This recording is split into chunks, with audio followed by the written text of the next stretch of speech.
Memang saya ada monitor tiap-tiap bulan. Tiap-tiap bulan saya tengok je promosi dia kan. Ada promosi saya terus lock.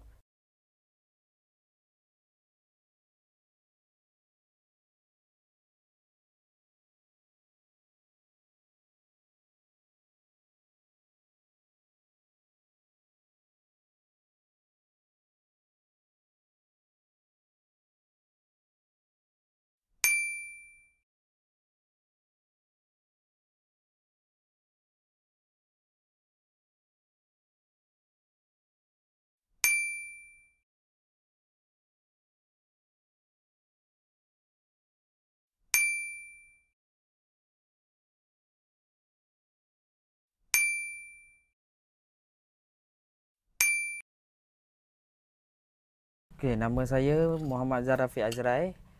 Saya bina rumah di Sekincan, Selangor. Saya bina rumah untuk dijadikan homestay untuk pendapatan saya lah.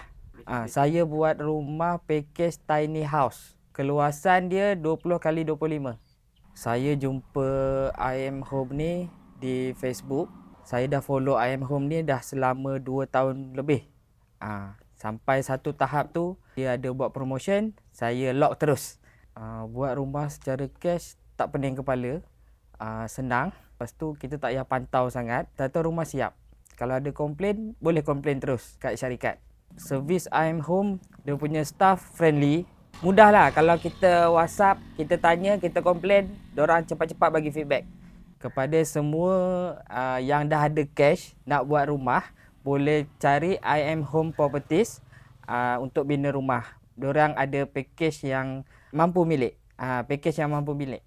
Saya bagi, kalau diberi 10 bintang, saya bagi 10 bintang. Saya tak pening kepala, semua diorang yang akan uruskan.